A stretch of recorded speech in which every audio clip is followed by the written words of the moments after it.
persidangan. Itu beda. Kalau sidang dalam upaya hukum banding biasanya adalah administrasi dokumen, keberatan dokumen, namanya memori banding. Memori banding itulah nanti yang akan dikirim pihak yang untuk menyampaikan yang namanya kontra memori banding.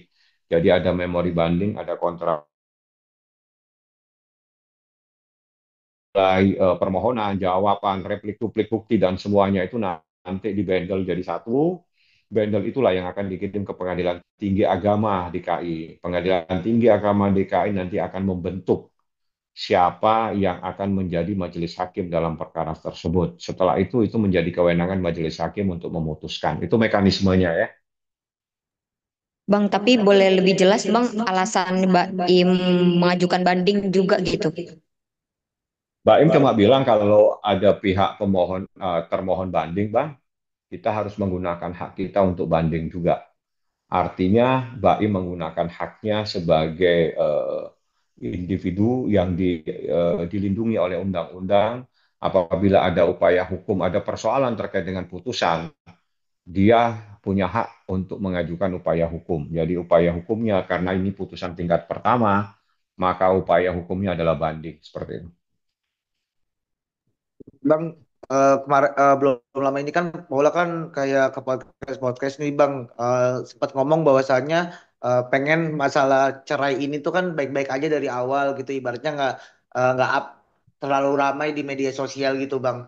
Mungkin ada omongan khusus nggak sih diskusi antara tim Paula dan tim Baim juga untuk kayak masalah ini lebih baik diem-diem saja gitu, tidak ramai seperti ini saat ini gitu Bang. Mungkin Pertanyaan itu cocoknya Anda tanyakan kepada dirinya, ya. Terus coba supaya eh, eh, tidak lupa, coba tengok kejadian pada tanggal 30 Oktober 2024, ada kejadian apa di situ. Itu kan sudah disampaikan oleh pemohon Muhammad Ibrahim atau Baim Wong persoalan tersebut, tapi kan dinafikan, ditolak, tidak digubris, sehingga pada saat proses mediasi gagal. Itu terjadi 30 Oktober 2024. Pak Im sudah memberikan kesempatan masalah tersebut diselesaikan secara baik-baik, tapi justru ditantang untuk membuktikan semua dalil-dalilnya dan akhirnya semuanya terbukti di persidangan. Jadi pertanyaan itu cocoknya adalah untuk dirinya sendiri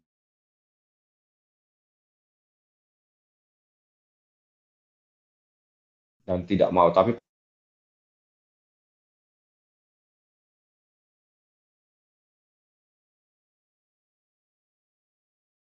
bukti secara sempurna, terbukti seorang laki-laki berduaan di kamar dengan perempuan yang bukan muhrimnya, seperti itu. Dan itu ada dalam pertimbangan. Jadi kalau Anda tanyakan, itu tengok kembali tanggal 30 Oktober. Kenapa 1 minggu setelah itu tidak hadir tanpa pesan, tanpa ada informasi apapun, sehingga mediasi dinyatakan gagal, sehingga proses hukum berlanjut. Mbak Im Wong telah memberikan kesempatan, selesaikan secara baik-baik pada tanggal 30 Oktober itu di hadapan hakim mediator. Dan hakim mediator memberikan kesempatan 1 minggu untuk menjawab usulan dari Baim Wong. Jadi kalau Baim Wong dari awal memang tidak mau terlalu mempersoalkan terlalu dalam, tapi karena ini menjadi persoalan hukum, ya kalau persoalan hukum ya harus kita buktikan. Dan itulah yang terjadi, proses pembuktiannya terbukti secara sempurna di persidangan, terbukti nujus. Nujus itu adalah induk dari persoalan menurut bahasa Arab, sehingga nusus itu adalah istri yang durhaka, nusus itu adalah istri yang berbohong, nusus itu adalah istri yang membangkang terhadap suami, seperti itu. Bang, mungkin bisa dipertegas lagi Bang soal yang KDRT, tidak adanya KDRT yang soal bahwa Baim kissing dengan wanita lain Bang. Nggak ada itu. Ini KDRT tidak terbukti. Namun rekaman video CCTV tersebut tidak dapat sepenuhnya menjadi bukti kekerasan secara fisik yang menimbulkan akibat trauma fisik atau kekerasan psikologis sebagaimana dimaksud dalam Undang-Undang Nomor 23 Tahun 2004. Ini pertimbangan hakim. Jadi pertanyaannya itu, apakah mereka tidak tahu ada putusan ini?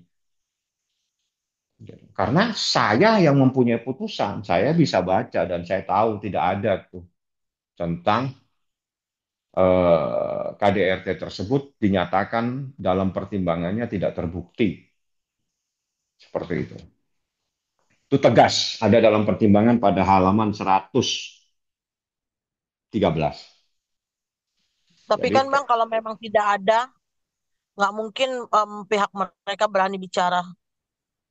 ya ini buktinya pertimbangan. Saya berani bicara karena pertimbangan. Tapi kalau orang mengada-ngada, kita tidak bisa melarang orang mengada-ngada. Iya kan?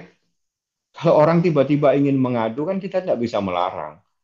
Ya silakan, tapi saya berpedoman kepada putusan. Dalam putusan ini sudah diperiksa dan diadili, dinyatakan tidak terbukti. CCTV tersebut, namun rekaman video CCTV tersebut tidak dapat sepenuhnya menjadi bukti kekerasan secara fisik.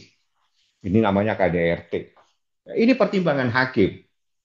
Nah, kalau sudah ada pertimbangan hakim, terus pertimbangan ini dipersoalkan di salah satu institusi, saya ingatkan institusi tersebut, Anda harus menghormati putusan pengadilan, jangan masuk dengan persoalan yang saat ini sedang bergulir dalam proses banding. Saya ingatkan, saling menghormati institusi, saling menghormati lembaga.